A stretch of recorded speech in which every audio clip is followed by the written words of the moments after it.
back to Factor 85 Labs. Today we're going to talk about the Eberlestock H31 Bandit backpack. So we'll start today with just an overview of what I've been using this pack for, and then I will give you an assessment, the specs of the pack, kind of the rundown, top to bottom, and then we'll get to my pros and cons.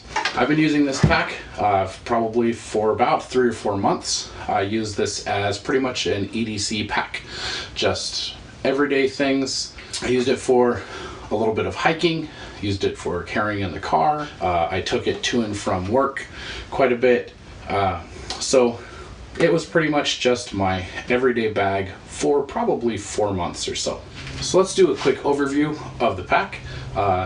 Eberlestock sells this as a day pack for EDC, for hiking, hunting, just whenever you need a small pack for like a single day excursion. So the website lists this as 18 inches tall, 9 inches wide, and 7 inches deep. I've measured it, and it is 18 inches tall, but the pack itself, at least the back panel here, is only 7 inches wide.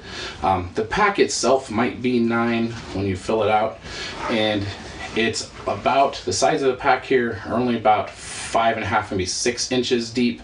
It might be 7 or even more once you really pack it out. So it is a little smaller than the dimensions that are listed on the website. The empty weight on this pack is about 2.5 pounds. Has a capacity of about 15 liters, or if you don't do liters, that is 935 cubic inches is what's listed on the Eberlestock website. So on the outside of the pack, we've got on the back here a really good set of straps, really well padded back here, quite a bit of adjustment up and down so you can adjust the height. The straps are very breathable, ventilated, and you've also got a pass-through down here where you can put a waist belt. I'm moving around on the sides. Both sides have a water bottle pocket with a drawstring closure. On the front, there is this laser cut, kind of MOLLE cut panel, and that attaches on either side with a buckle. This little panel kind of opens up so you can use that for extra storage on the outside of the pack or to strap things to the exterior of the pack.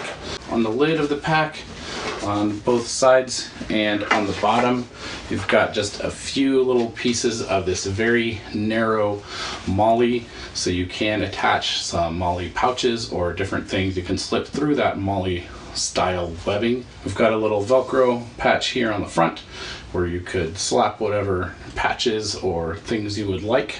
Up at the top here, we've got our pockets. There's a small pocket on the very top. This is actually a pretty roomy pocket. It's got quite a bit of space down in there. There is a couple little organization things in here, a little mesh pocket, a little kind of padded pocket, maybe would fit like a multi-tool, something that size, and a key clip. Other than that, there's just quite a bit of space in here where you can drop small things in that top pocket. Now when we get into the main compartment of the pack, we can open the lid up part way and get down all the way into the pack, or we can unclip these buckles on the side to that flap on the front. We can unzip the pack all the way open. You can see the inside of the lid has sort of a soft loop type fabric, so you can put Velcro on the inside. In the body of the pack here, a little bit of organization. You've got some small pockets on the sides. On the back of the pack, there's a pocket with elastic at the top. This is for like a hydration bladder. It's got a little loop up at the top with a clip to hold the top of a hydration bladder if you've got one in there. And there is a pass-through on the side of the pack over here where you can run a hose out for your hydration. All the zippers on this are pretty large zippers. They've all got these really big zipper pulls, just little plastic ends on them, very easy to grab, whether you have gloves on or no matter kind of what, you can get a finger into them. And that is pretty much it. This is a pretty small and pretty simple pack. It's not super complicated, doesn't have a lot of gadgets or pockets or things. very straightforward little pack. Now let's look at some pros and cons, and I will go through my pros first. I just really like this pack. So I think my first pro would just be that this is kind of a straightforward, no-nonsense pack. It's very comfortable to carry. Every Eberlestock pack that I've had has been super comfortable.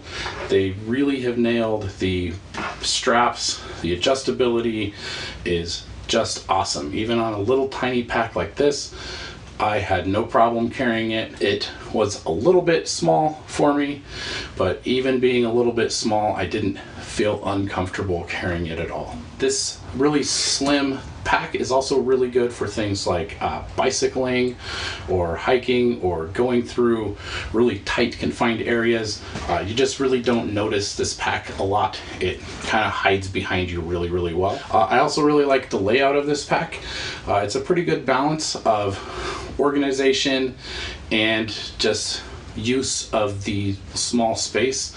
The small pocket on the top is really nice. It's very roomy, lots of space to put little things, dump your pockets out. Another pro is that my wife really liked this pack. She carried it a bit when we were hiking. She didn't really use it a whole lot, but from the little bit that she used it, she said it was very comfortable. Even though that I had adjusted the straps for me, they could have been adjusted better for her, but she said, and I quote, "It's hard to find backpacks that are comfortable for people with big boobs, and this one was very comfortable." So that, I think, is a pro if you are somebody that applies to. All right, so cons. There's nothing that when I looked at it was like, that's a deal breaker, something I definitely would not buy this back because of. There are some things that I would change. One is the narrow molly. I'm not a big fan of this really narrow molly. It doesn't fit all molly pouches. I did use a couple of little molly pouches. I had like a glove pouch on here. It's just hard to get things to fit really well with the way that this really narrow molly lays out. I worked with it. It worked fine. And it's not a deal breaker. Another thing that I might change is the location of the straps for this front kind of flap here. The straps come up here across that molly. So if you do put a pocket or a pouch or something on here, you can't access it sometimes because this is clipped over the front of that pocket. I think this strap placement, maybe if it was hooked on the front here, might have made a change that also would have allowed the pack to open completely without unbuckling the straps. This front flap on the front, this is a really kind of a heavy duty fabric. It's pretty stiff and it works great for strapping some things on, but it's not, there's no stretch in this at all. So it does just sort of hang here when there's nothing strapped on. And that also means if you put something very large under here, like maybe a bike helmet, you can only get something so big in here before this flap won't hold it anymore because it doesn't wrap up and around very high. So if you get a helmet or a bike helmet or something, you kind of run the risk of things falling out the top of this flap. Maybe an improvement would be to have buckles on all four corners of this flap so that you could loosen it and kind of shift it up and down wherever you needed it on the pack. Maybe just making it of a different material or making it taller. There's probably a couple ways that could be approached. And the other thing that maybe is a con, maybe could be better, is just the width of the pack. With the inside only being 7 inches wide, that does not allow you to carry a lot of things. I use my EDC pack for work a lot, and I carry binders and notebooks and a laptop a lot for work. And this is too narrow to really carry any of those things. This is just a normal spiral notebook, 8.5 inches wide, and it is wider than the interior of the backpack. So anything bigger than this, like if you're carrying a legal pad in a folder or portfolio, it does not fit in here.